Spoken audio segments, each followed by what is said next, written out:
Bonjour à tous, c'est Ménès de French Pictures et je suis encore aujourd'hui accompagné de Guillaume Roy. Comment vas-tu, mon cher Guillaume? Bien, bien, et toi?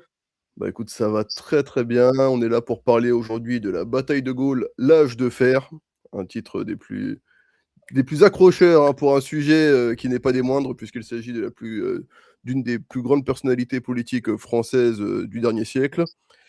Et c'était un film qui était quand même relativement attendu, hein, parce que le tournage, il avait débuté, je crois, en 2022 ou 2023, donc c'est un film qui a mis beaucoup de temps à se faire et à sortir. Est-ce que tu as envie de nous faire un petit résumé de ce que raconte ce film? Oui, alors, y a de base, alors déjà, de base, il devait s'appeler De Gaulle, mais il y a SND qui a fait pression. Alors selon Le Point, les informations que je tiens, selon l'article de Le Point, de base, il devait s'appeler De Gaulle. Du coup, en effet, il s'appelle la bataille de Gaulle et c'est L'âge limite de mieux parce fer. que pardon? Oui, l'âge de fer, oui.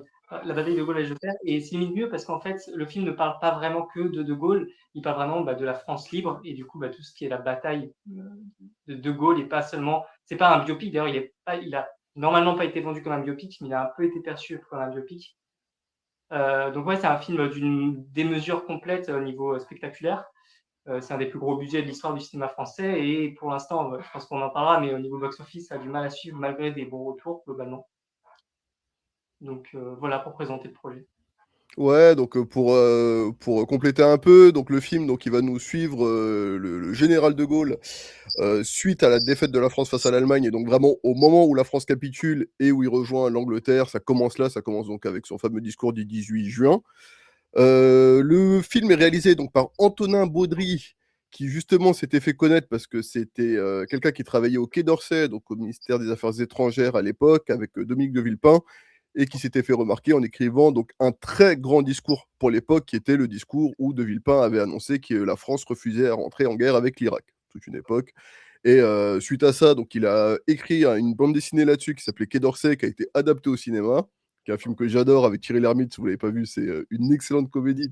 Ça fait vraiment partie de ces films-là où je rigole non-stop pendant tout le film parce que tous les plans, c'est Bertrand Tavernier qui l'avait réalisé. Bref, tous les plans sont drôles, toutes les répliques sont drôles. J'aime beaucoup ce film.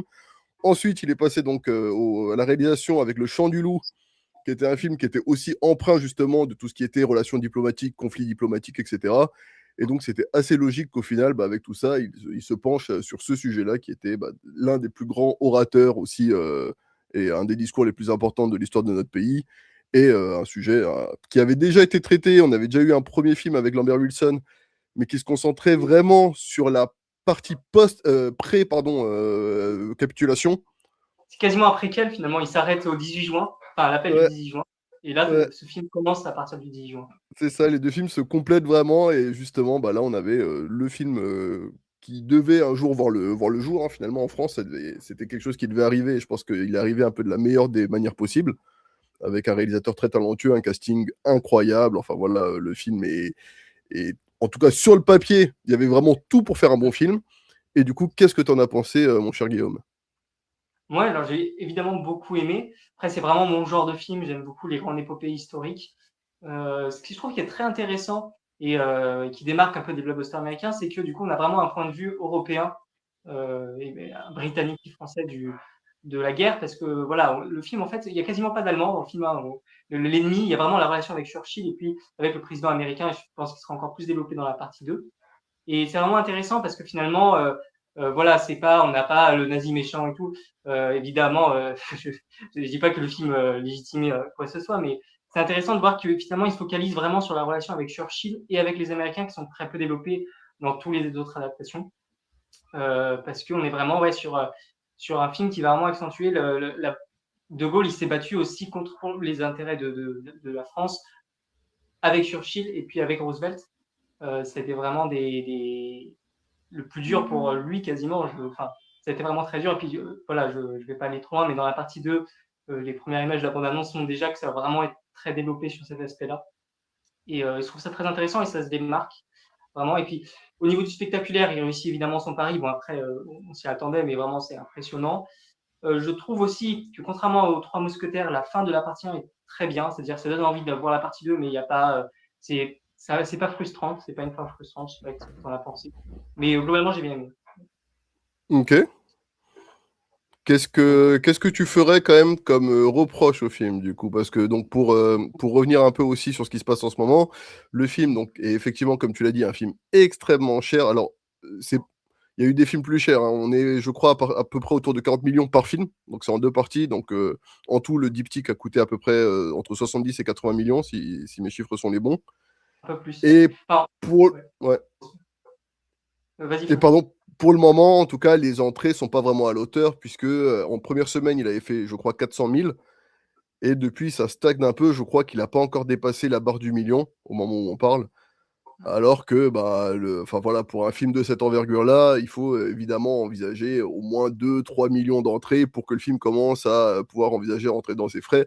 Même si, encore une fois, on le dit jamais assez, mais le film ne fait pas toute son entrée d'argent sur la sortie salle, hein. Après, il va être vendu à des chaînes, à des plateformes. Enfin voilà, il y a d'autres rentrées d'argent qui vont avoir lieu. Mais évidemment, si un film comme ça fait 800 000, 900 000 entrées, c'est très, très, très loin d'être suffisant. Et malheureusement, ça peut être aussi très décourageant pour les producteurs et voilà, les investisseurs par la suite qui devront du coup entreprendre ce genre de projet. Et donc, la question, c'est pourquoi le film n'a pas réussi, pour le moment en tout cas, à trouver son public, selon Et toi? là, la question à 1 million d'euros, mais je pense que en fait, c'est un sujet délicat parce qu'il est récupéré par tous les bords politiques de Gaulle, vraiment tous. Et la com, bah, du coup, c'est vraiment un sujet, je pense, délicat. Après, est-ce que c'est vraiment ça qui a joué? Est-ce que c'est parce qu'il a été perçu trop politique? Enfin, on est un peu comme dans Les Trois Mousquetaires, il se fait accuser de tout et vraiment de tout le film, d'être fasciste, d'être woke, d'être tout en fait. Bon, après, je pense qu'après, il y a aussi peut-être, c'est une hypothèse, hein, mais il y a une saturation des films sur la Seconde Guerre mondiale. On avait Les Rayons et les Ombres qui est sorti en mars, qui avait aussi moyennement marché. Alors, on n'est pas sur vraiment un blockbuster, c'est avec Jean Dujardin et c'était sur la collaboration. Il y a eu beaucoup de films sur la Seconde Guerre mondiale en quelques mois. Et peut-être qu'il y a un début de saturation du grand public pour cette période historique, même si elle est passionnante, même si elle est extrêmement complexe. Bon, voilà, on a au moins 6-7 films. On a eu le Procès Nuremberg aussi, on a eu Les Enfants de la Résistance, un registre différent. On a vraiment beaucoup de films sur la Seconde Guerre mondiale, je pense que ça a joué négativement. Puis là Puis aussi, tu as après, Jean Moulin il y a Jean Moulin qui oui, est, qui est sur le starting block aussi, ouais, ça va qui être a fait une très intéressant. très bonne, qui a fait une très très bonne entrée en communication. Là, vraiment, je pense que c'est, waouh, c'est. Là, Gilles Lelouch, vraiment, je pense qu'il a, voilà, il a su vendre le film. C'est ça qui est bien. Je pense que les gens attendent ce film avec impatience, du coup. Ah ouais, après, je vais être cynique, mais je pense que c'est limite mieux que De Gaulle, parce que De Gaulle est passé complètement inaperçu à Cannes, globalement. Enfin, pas pour les médias cinéphiles, mais pour le grand public. On a beaucoup parlé de Moulin à cause de la polémique avec Gilles Lelouch. Et du coup, ouais, pour le blockbuster De Gaulle, qui est censé le gros film événement du cinéma français cette année, je trouve qu'il n'y a pas eu énormément d'articles hors promotion qui ont parlé du film. Hormis un article, je ne sais pas si tu as vu l'info passée, mais qu'il y a un attaché de presse d'un des acteurs qui a mal fait les choses avec une journaliste de je ne sais plus quel média.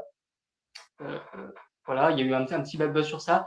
Mais globalement, la Ouais, promo est. alors, pour rentrer dans le détail, je crois que c'est, je ne sais plus quel acteur qui a été interrogé un peu de la même façon que Gilles Lelouch Ouais, et qui a, pareil, qui a bafouillé, qui a pas trop su quoi dire, bref. Et en fait, au moment où il a voulu quitter la salle, apparemment, de ce que j'ai entendu, on lui aurait dit, ouais, mais non, en fait, là, ce passage-là, il va pas. Je crois que c'est Nils Snyder qui a eu ce problème-là.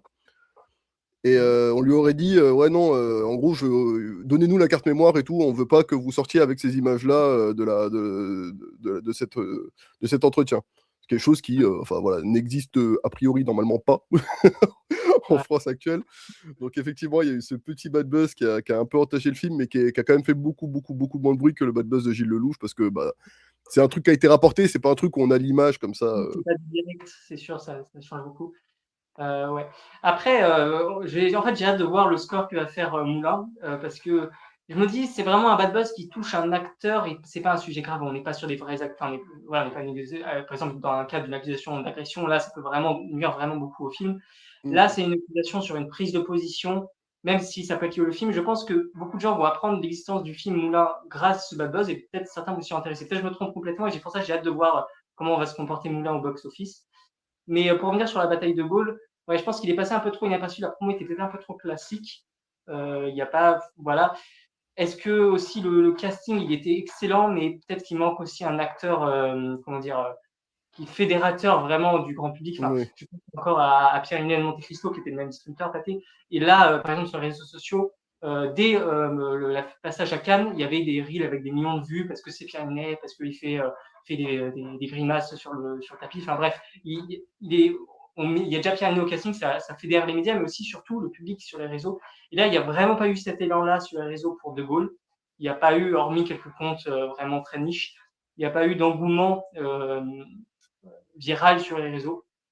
Donc, à part sur Twitter, parce que bon, voilà, c'est un film fédérateur pour la communauté Twitter, mais voilà, sur le grand public, je pense que ça n'a pas touché. Et voilà, il y a Pathé qui a beaucoup essayé de toucher les jeunes dans sa promo, ils ont essayé pour Monte Cristo. Mais voilà, si on regarde, par exemple, je référence à tous les reels, même le reel, ils ont fait un reel sur Ego Décrypte, par exemple, sur la promotion du film, il n'a pas trop marché, ils ont fait aussi chez Brut, et aussi les reels de Pathé Film. Les reels n'ont vraiment pas percé, je pense que il y a un manque d'attirance pour le grand public. Après, je ne peux pas expliquer vraiment les raisons. Est-ce que c'est le casting? Est-ce que c'est parce qu'il y a trop de films sur la Seconde Guerre mondiale? Mais la promo n'a pas réussi à toucher le public. Bah moi, je pense que tu as touché à un point, enfin deux points importants. C'est vrai que la Seconde Guerre mondiale, le sujet bon, voilà, est très, très, très vu et revu. Et je pense qu'effectivement, ce que tu dis, c'est intéressant sur le fait que bah, du coup, Simon Akbarian, si je ne me trompe pas, l'acteur qui interprète De Gaulle, si j'ai pas écorché son nom, bah, c'est pas une grande star en France du tout. Il fait une très, très belle performance dans le rôle. Vraiment, il porte le personnage, qui est un personnage, je pense, qui est compliqué, parce qu'en fait, c'est un mythe, De Gaulle. C'est même plus une personne, je veux dire, De Gaulle, surtout pendant la Seconde Guerre mondiale, à ce moment-là, on a le discours du 10 juin, mais à part ça, on n'a pas tellement, vraiment, enfin, il me semble, hein, de ce que j'ai vu d'images, où on le voit vraiment avoir ce genre de conversation et compagnie. Et là, du coup, il faut imaginer De Gaulle, comment il se comportait avec Churchill, enfin, tu vois, des choses qui sont quand même, qui devaient être assez lunaires à ce moment-là. Et je trouve Ouais, que... et en plus, avec un ton du film qui est particulier, je pense qu'on en reviendra après, mais qui joue un peu sur à la fois l'humour, un peu la caricature, et en même temps pas le symbole, mais vraiment, enfin, on en reviendra, mais je pense que le film a trouvé un ton très particulier pour présenter De Ouais, Gaulle. parce que justement, l'interprétation s'y prête beaucoup, parce que c'est vrai que c'est un personnage, du coup, qui est quasiment intraitable. En vrai, il est beaucoup trop mythique en France. Et justement, le film De Gaulle avec Lambert Wilson, lui, il avait pris le parti pris dès le départ, je sais pas si tu l'avais vu, mais ça commençait sur De Gaulle au plumard avec sa nana. Et genre, il lui monte dessus, il baisse son froc, t'as un plan sur ses fesses, en gros plan, et ça te marque De Gaulle, tu vois. Genre, il avait vraiment pris ce parti pris-là de dire, les gars, on va démystifier complètement le personnage. Si vous voulez voir De Gaulle tel que vous l'imaginez, voilà, sur les Champs-Élysées, avec 1 milliard de personnes derrière lui et tout, c'est un autre film. Nous, on va vraiment être sur un Quemet au quotidien, quoi, un truc très, très concret.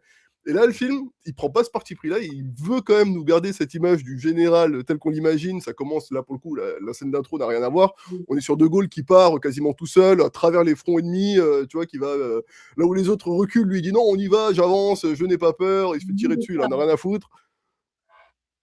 Le film dit beaucoup de ça et c'est génial. Enfin, moi, en tout cas, c'est beaucoup aimé cette partie-là. Ça veut dire qu'à la fois, il va garder cette image et à la fois, il va s'en amuser beaucoup. Et il y a un second degré dans le film à certaines scènes qui sont vraiment réussies. Et voilà, et je pense que l'acteur, il a bien interprété ça, mais c'est vrai que bah, c'est pas un acteur qui va faire se déplacer les foules du tout, quoi. Je pense que la plupart, même moi qui m'intéresse, je suis pas tout à fait sûr de son nom quand je le prononce. J'ai toujours un doute de l'écorcher. Donc je pense qu'effectivement, ça a pu jouer. Après, pour ce qui est du film en lui-même, du coup, ce qu'on attaquait, est-ce qu'il a des défauts? Alors, je vais te donner les miens, en tout cas, vraiment pour le film, concrètement, hein, sans parler de tout ce qu'il y a autour. Je pense que ça reste quand même un film. Alors, ce qui est hyper cool, c'est qu'il y a une vraie ampleur. Genre, t'as la bataille de Bir Hakeim, t'as la bataille de. Enfin, le bombardement d'El Kébir, t'as au niveau pareil de Dakar, la bataille de Dakar qui est filmée avec voilà, toutes des grosses batailles navales, avec des mines, avec des explosions, avec des troupes. Et honnêtement, bah, des fois, les effets spéciaux sont un peu visibles, mais dans l'ensemble, quand même, t'as une vraie impression d'ampleur dans un film qui, en plus, pose un contexte quand même assez. Je ne vais pas dire réaliste parce que c'est un peu fantasmé, mais tu vois, il y a quand même beaucoup de scènes dans des bureaux assez posés, etc. Et de temps en temps, tu as ces trucs-là qui débarquent hyper dantesques. Donc, je trouve que tu as vraiment l'impression, en tout cas, d'en avoir pour ton argent quand tu vas voir ce film. Après, le problème de Gaulle et de la Seconde Guerre mondiale de façon globale, mais surtout autour de De Gaulle, je pense que c'est quand même un sujet qui est ultra large, mais qui est large. Genre, vraiment, tu regardes un film, tu regardes 2 films de 3 heures et tu sens qu'ils ont tout simplifié, que c'est passé super vite, qu'il y a plein de trucs qui sont. Tu vois les raccourcis, même si tu connais pas l'histoire, tu vois qu'il y a des énormes raccourcis qui sont faits. Et je pense que c'est un sujet qui est en réalité quasiment intraitable, je pense, sur un format cinéma. On est beaucoup plus sur un truc, tu regardes Apocalypse, c'est les documentaires là de 10 heures, tu vois, où ça te prend un peu les trucs dans l'ordre. Je pense que c'est un peu plus, voilà, t'as un peu plus l'impression de suivre l'histoire. Là, je pense que n'importe quel réalisateur qui tente d'aborder ce sujet-là vraiment de A à Z, c'est-à-dire de faire vraiment toute la Seconde Guerre mondiale de Gaulle, va être pris par ce truc-là de c'est hyper difficile à raconter. Et je pense que le film s'en tire pas trop mal, mais que ça reste pas. Je vais pas dire que c'est pas abouti, c'est que ça reste impossible en réalité comme entreprise. Ouais, je suis d'accord avec toi. Après, je trouve qu'il est malin dans le film, c'est du coup, c'est un défaut aussi, c'est qu'il va à fond dans ses idées. On parlait de la scène d'ouverture, voilà, on est vraiment sur une ouverture très, très cliché, mais qui est assumée à fond. Et le film, du coup, fait à chaque fois, il y va à 200%, ce qui fait que des fois, ça casse un peu. Des fois, voilà, quand il veut faire un raccourci, il le fait et il n'hésite pas. Voilà, et je pense, oui, après, je trouve l'avantage, je pense vraiment du film, c'est qu'il n'a pas voulu aller vraiment sur du réalisme pur. Il assume être, d'abord de prendre des libertés, quoi. Et je pense que ça le sauve clairement. Oui, je suis d'accord avec toi. On aurait un film, voilà, je pense à un autre film, mais beaucoup moins réussi, mais Napoléon de Ridley Scott. Il y avait un côté vraiment très réaliste dans la manière de présenter. C'est-à-dire, on avait les dates, on avait très peu d'humour.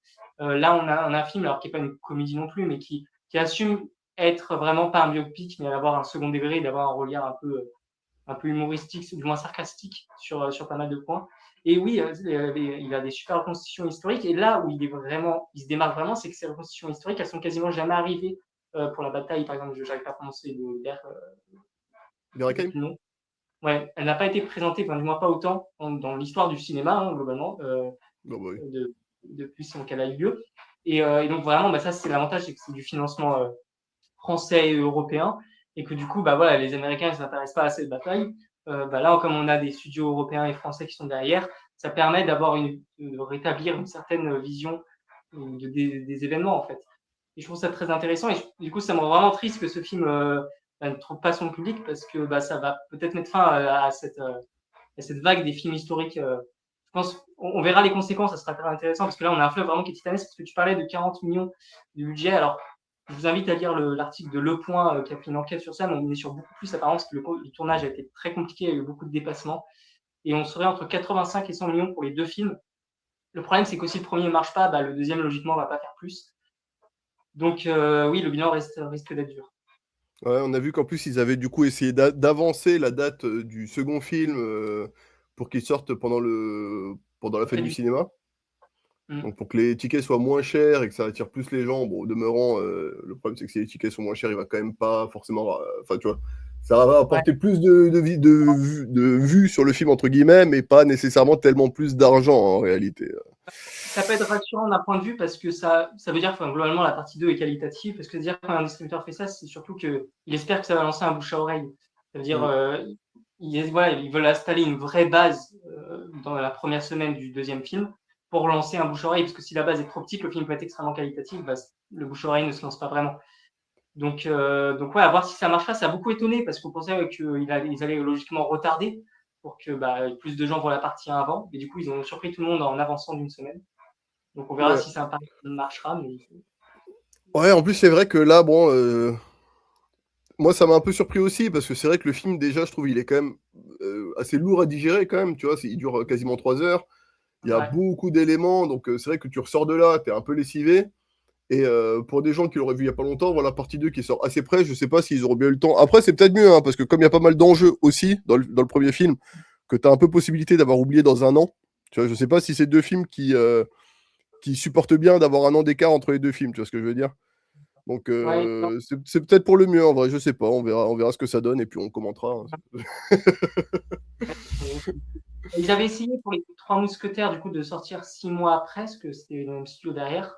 Et ça n'avait pas trop marché. Après, est-ce que c'est lié à la qualité des Trois Mousquetaires? Difficile de savoir, mais le premier avait fait 3,4 millions d'entrées, le deuxième 2,5, donc c'est une vraie chute. Il était sorti en avril 2023, le premier opus, et le deuxième opus en décembre 2023. Donc là, ils ont voulu, Ouais, maintenant, puis ils testent très rapprochés. Donc ça va non, être puis intéressant. 6 mois, c'est pas. Là, c'est même pas 6 mois, là, hein. Là, moi, je l'ai vu il y a une semaine, quoi. Il sort dans deux. Et justement, ils avaient essayé 6 mois, et ce qu'ils avaient retenu de ça, c'est que c'était trop long, d'écart, que les gens oubliaient le film. Et du coup, ils ont voulu rapprocher les sorties et faire Ah vraiment oui, je vois ce que l'événement. tu veux dire. Il y avait, et voilà, après, est-ce que ça marchera? L'avantage, je vous dis, c'est que tu peux avoir des doubles séances. Après, est-ce que les gens accepteront de regarder 5 heures de film d'un coup?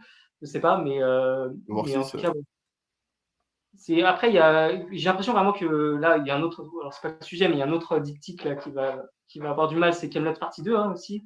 Donc bref, les diptyques français, qu'à mon avis, on n'est pas prêt d'en revoir avant pas mal de temps. Ça va Ouais, être ouais. des échecs. Non, mais c'est vrai que c'est risqué de faire ça, hein, tourner 2 films d'un coup et compter ouais, sur la partie 1 pour porter la partie 2. C'est risqué. C'est risqué. Je pense qu'effectivement, il y a eu des. Bah, sur les Trois Mousquetaires, ils s'en sont quand même pas trop mal tirés. Mais Mmh. ouais, là, typiquement sur De Gaulle et sur Kaamelott, Kaamelott, c'est catastrophique parce que le 2, il s'est fait ultra Oui, bâcher. bah, ouais, mais je Après, pense tant qu'on mieux, n'aura hein, pas de parce que Kaamelott. ouais, après, je veux dire tant mieux, parce que je pense que s'il avait pas tourné les deux en même temps, qu'il avait juste sorti ce film-là et qu'il comptait sur les entrées de ce film-là pour faire celui d'après, je pense que celui d'après n'aurait jamais vu le jour, hein.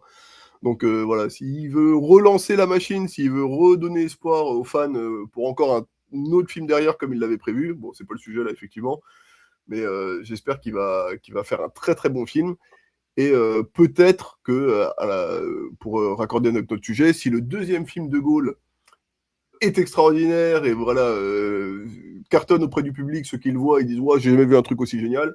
Peut-être que les gens se motiveront à aller retourner voir le premier pour voir le deuxième, comme ça peut le faire avec des séries. Des fois, tu sais, t'as des séries, la saison 4 elle cartonne, et puis tout le monde retourne voir la saison 1 pour pouvoir rentrer dans le flow du film qui sort, quoi.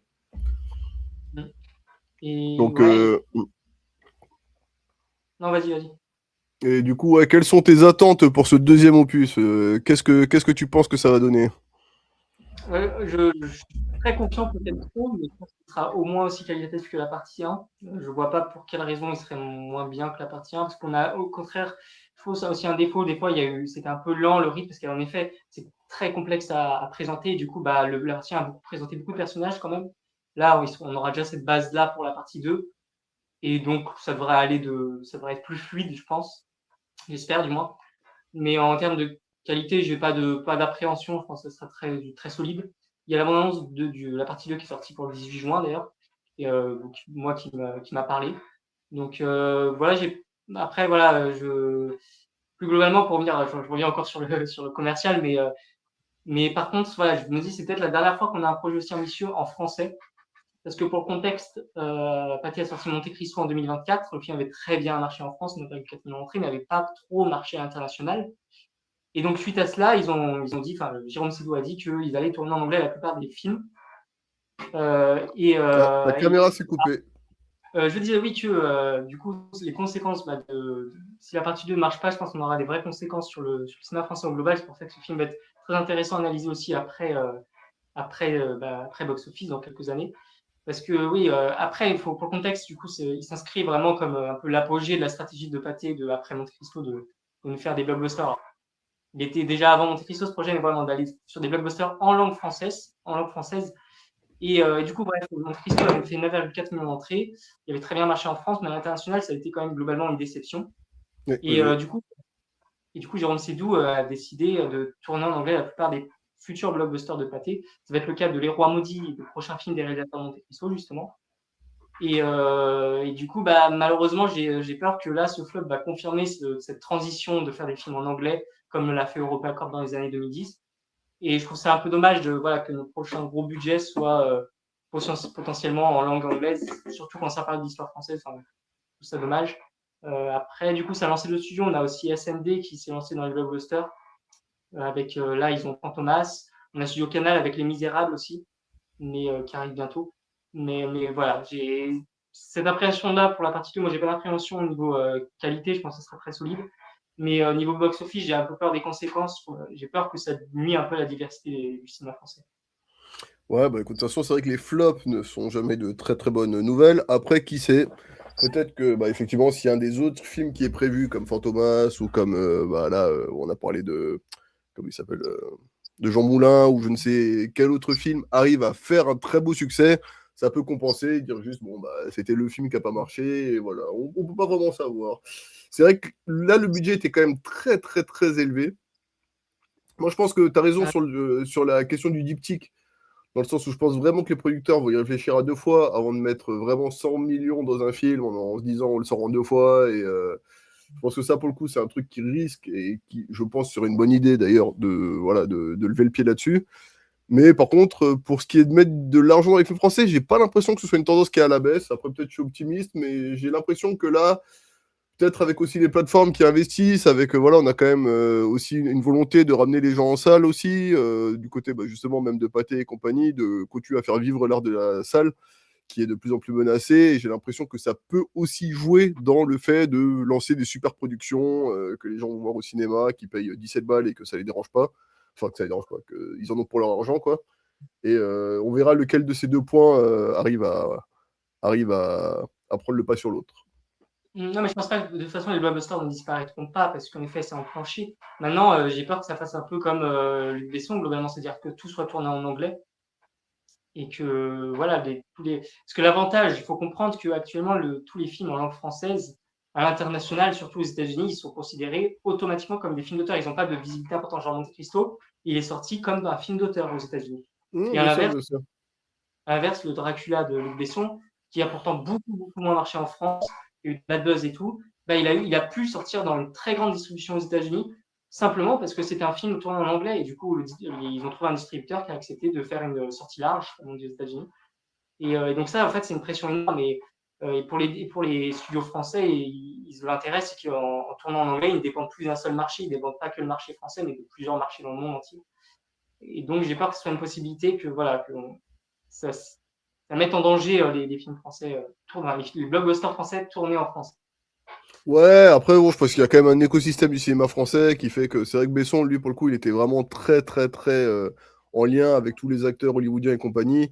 Là où c'est vrai que enfin, il y a quand même beaucoup de producteurs français qui, eux, sont attachés à leurs réalisateurs, à leurs acteurs et compagnie, tu vois. Tu prends. Ouais, c'est vrai que tu prends. Là, par exemple, il y a Olivier Assayas qui a sorti son dernier film en langue anglaise avec Jude Law et. Comment il s'appelait l'acteur que Tarantino il a clashé là. Je sais plus. Le Mage du Kremlin. Je sais pas si tu l'avais vu.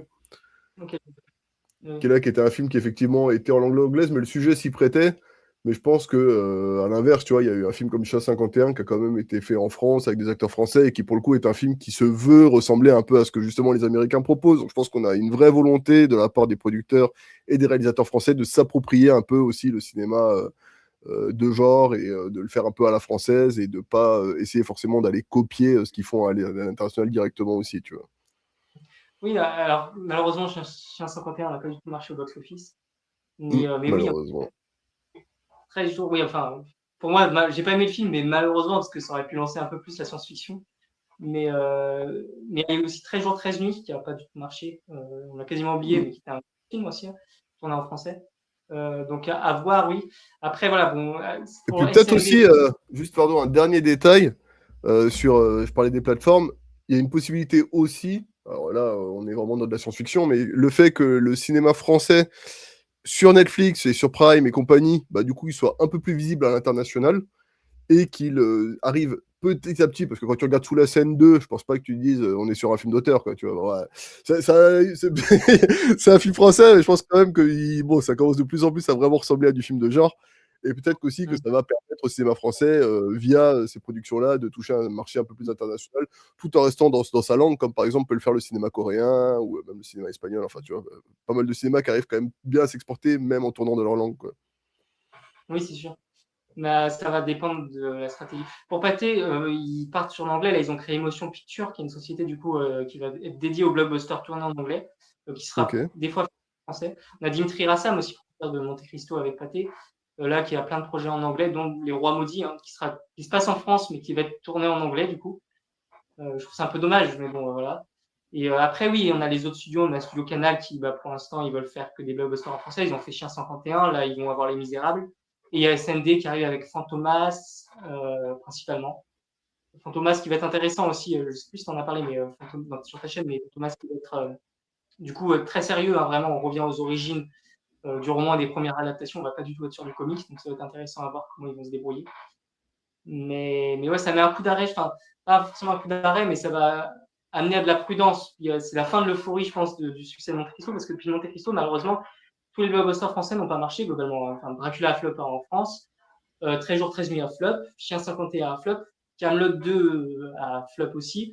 Et maintenant, on a De Gaulle qui a flop, donc ça fait beaucoup. Je pense que ça fait beaucoup pour les producteurs et je pense que ça va au moins amener à de la prudence au niveau des gros investissements. On verra, on verra. Et bah écoutez, en tout cas, n'hésitez pas à vous faire votre avis sur De Gaulle. Ça reste quand même un film très important, aussi bien dans ce qu'il raconte. Moi, personnellement, j'ai appris énormément de choses sur le personnage, voilà, pour en revenir vraiment à l'essentiel du film. Pour quelqu'un comme moi, je sais que t'es un peu, justement, tu t'intéresses beaucoup à l'histoire, tu as fait des études dans ce domaine, me semble-t-il. Moi qui m'y connais pas plus que ça, pour moi, De Gaulle, ça restait quand même, pendant la Seconde Guerre mondiale, l'appel du 18 juin, puis les Champs-Élysées. Voilà, tu me demandes ce qui s'est passé entre les deux. En vrai, voilà, je ne saurais pas bien t'expliquer, ça reste très vague. Et là, le film rentre vraiment là-dedans et on découvre énormément de choses dont on ne se doutait pas sur le général. En bien comme en mal, d'ailleurs, le film, je trouve, occulte un peu les parties peut-être un peu plus sombres. Il y a des trucs, genre le bombardement justement de El Kébir, à un moment donné, tu as les Anglais qui bombardent les Français, ils sont en mode non, mais De Gaulle, il n'était pas au courant qu'on avait prévu ça, on lui a pas dit. Ce qui, dans la réalité, moi, j'en sais rien, mais tu vois, c'est ce genre de choses qui sont un peu discutables, à mon avis. Donc Mais voilà, le film. Mais il y a d'autres moments où tu peux voir que De Gaulle, il a quand même pris des décisions qui étaient difficiles, comme la bataille justement de Bir Hakeim, qui était quand même un énorme sacrifice de troupes françaises et de troupes coloniales d'ailleurs, ce qui est un peu éludé par le film, on lui a un peu reproché, mais bon voilà. Le fait est qu'on voit un peu deux parties et je trouve que c'est un film qui, de par son ampleur, de par son sujet, de par sa réalisation, enfin par le talent qui a été déployé sur ce film, reste quand même important. Donc je vous invite vraiment à aller le voir, aussi bien pour votre culture personnelle que pour du coup le futur du cinéma français. Je te laisse conclure, Guillaume. donc, rapidement, aussi, il a des vraiment très bons retours. Il y a une enquête de Vertigo, qui est un institut qui s'occupe de voir le bouche-oreille. Il y a une recommandation énorme de 84%, c'est le plus haut. C'est le film qui est le plus recommandé par les spectateurs à la sortie de séance de 2026. Donc peut-être aussi le bouche-oreille sur la longue durée va le sauver. Avec, comme on entend parler au début, que c'est. Je vais finir rapidement, rapidement, du coup, que le bouche-oreille n'est. Non, que le box-office n'est pas du tout le premier facteur de rentabilisation d'un film sur le très long terme. Donc, c'est peut-être un film qui deviendra culte. Et voilà. Donc, on ne te voit plus, mais on pense à toi et on t'embrasse. Écoutez les amis, merci beaucoup. J'espère que vous avez apprécié cette vidéo. N'hésitez pas à liker et à vous abonner si vous avez plu. Guillaume, j'espère qu'on se retrouve très vite pour parler d'une prochaine une sortie cinéma française. Et puis, je te souhaite une très bonne fin de journée à toi. Pense À à toi, bien t'hydrater. à toi aussi. Pensez à Ciao. vous hydrater, les amis. Pensez à vous hydrater. Bisous à tous. Ciao, ciao. La MIF.